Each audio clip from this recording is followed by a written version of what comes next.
제2조 경영연구소의 제이입니다. 오늘은 데일 카네기의 인간관계론을 중심으로 서양의 철학가 아리스토텔레스, 동양의 철학가 한비자를 참고하여 사람을 상대하는 법, 다른 사람을 설득하는 법에 대해 소개하도록 하겠습니다. 오늘도 결론부터 말씀드리면서 시작하겠습니다. 먼저 인간관계를 잘하기 위해서는 절대 비판하거나 비난하거나 불평을 해서는 안 됩니다. 항상 솔직하게 또 진심으로 상대를 인정하고 칭찬해야 합니다. 세상에서 유일하게 다른 사람에게 영향을 미칠 수 있는 방법은 다른 사람이 원하는 것에 대해 이야기하고 어떻게 하면 그것을 얻을 수 있는지 보여주는 방법뿐입니다. 낚시를 할 때 지렁이나 새우 대신 크림을 얹은 딸기를 쓰는 어리석은 사람은 없지만 사람을 설득할 땐 많은 사람들이 이런 바보 같은 짓을 할 때가 있습니다.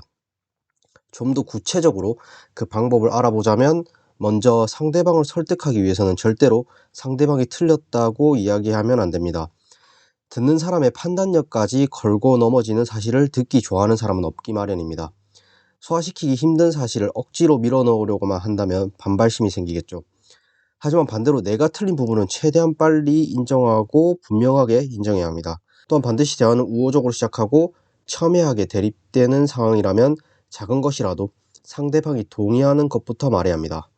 그리고 아주 어렵겠지만 진심으로 상대방의 관점에서 사물이나 상황을 보려고 애쓰고 상대방의 생각과 욕망을 공감해 주어야 합니다. 여기서 칭찬과 감사는 꼭 필요한 윤활제입니다. 어차피 여러분이 만나는 거의 모든 사람은 자신이 어떤 면에서는 여러분보다 훌륭하다고 생각하고 삽니다. 게다가 칭찬을 듣고 난 후에는 약간 불쾌한 이야기라 하더라도 훨씬 감당하기가 쉬워집니다. 어떤 사람을 바꾸기 위해서는 그 사람의 잘못을 간접적으로 지적해야 하며 타인에 의해서 하는 것이 아니라 본인 스스로 생각해내서 바꾸는 것이라고 생각하게 해야 합니다. 때문에 일단 다른 사람을 비판하기 전에 자신의 실수부터 이야기하고 직접 명령을 내리기보다는 이런 식으로 해보는 것이 어떻겠냐는 식의 질문을 하는 것이 좋습니다. 또 상대방의 체면도 적당히 세워주면서 충분히 격려하고 여러분이 제안하는 바를 즐겁게 행하도록 만들어야 합니다. 마지막으로 다른 사람이 무엇을 원하는지 알려면 당연히 잘 들어야 할 것입니다. 다행히도 인간은 자신의 이야기를 하는 것을 좋아합니다. 하지만 문제는 우리도 인간이라 남의 이야기를 듣는 것보다 내 이야기를 하는 것을 좋아한다는 것이죠. 의식적으로 말하기보다는 듣고 상대방의 관심사에 맞춰서 이야기를 하는 노력이 필요합니다. 상대방이 좋아하며 대답할 만한 질문을 해보시고 상대방으로 하여금 자신이 중요한 사람이라고 느끼게 만들어 보시길 추천드립니다. 이는 모든 인간이 좋아하는 미끼입니다. 이처럼 사람들을 설득하거나 잘 다루는 방법의 핵심은 상대방의 마음을 잘 헤아려 거기에 대처하는 것입니다.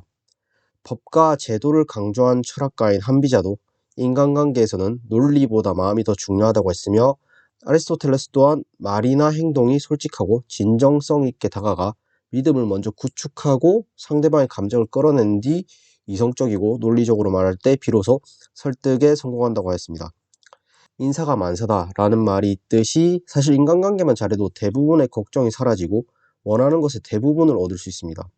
보고든 설득이든 영업이든 피드백이든 항상 좋은 것과 상대방이 동의하는 것에서부터 시작해서 상대방의 입장에서 생각하고 상대방이 원하는 것을 주고 상대방의 언어로 표현하는 노력을 해봅시다. 인간이란 동물은 타인에게 관심이 없습니다. 오직 자신에게만 관심이 있습니다. 여러분이나 제가 죽었다는 소식보다 자신의 가벼운 두통에 더욱 신경을 쓰는 것이 인간입니다. 달리 이야기하면 내가 원하는 것을 백날 얘기해봤자 그걸 들어줄 사람은 아무도 없다는 것입니다. 하지만 반대로 상대방에게 관심을 가진다면 이건 엄청난 경쟁력이 된다는 의미이기도 합니다. 다른 사람의 처지에서 생각할 수 있는 사람, 다른 사람이 어떻게 생각하고 있는지를 이해하는 사람은 자신의 미래에 대해 걱정할 필요가 전혀 없습니다. 사실 여기까지만 들어본다면 뭐든 다 맞춰주고 원하는 걸 해주라는 것처럼 들리고 그러면 어차피 손해인데 그게 다 무슨 의미가 있나 하는 의문이 생기실 수도 있을 것 같습니다. 저 또한 이런 생각이 강하게 들었습니다.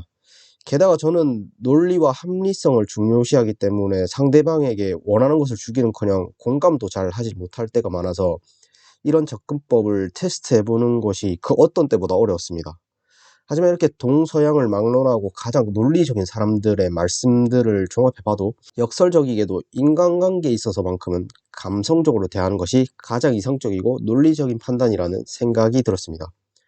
타인에게 맞춰주는 것이 마냥 지면서 살라는 것이나 봉사를 하며 살라는 것이 아니라고 느껴졌습니다.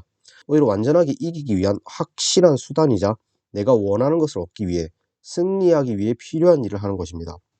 상대방이 원하는 것을 주지 않고 상대방을 설득하거나 바꾸는 방법은 내가 어떤 면에서든 우위에 서서 선택할 권리를 강탈하는 것밖에 없을 것입니다. 물론 이런 접근이 매번 성공하는 것은 아닙니다. 좋게만 말하면 아예 알아듣지를 못하거나 만만하게 보고 악용하는 사람들도 많이 있습니다. 그러나 상대방에게 맞추고 나를 바꾸는 것이 내가 원하는 것을 얻을 확률을 확실히 높여줄 수 있는 방법인 것은 분명해 보입니다. 사실 저도 직무 특성상 새로운 사람들을 많이 만나기도 하고 무언가를 팔아야 하는 입장이다 보니까 오늘 소개한 내용들을 자연히 터득하여 사용했던 경험도 있습니다. 결과는 물론 꽤 효과적이었고, 관련해서 알아가면 알아갈수록 잘하는 사람들은 모두 공통적으로 입을 모아 내게 상대방을 맞추는 것보다 내가 상대방에게 맞추는 것이 더 좋고 효과적이라는 것이었습니다. 오늘의 영상은 여기까지입니다. 끝까지 시청해주셔서 감사합니다.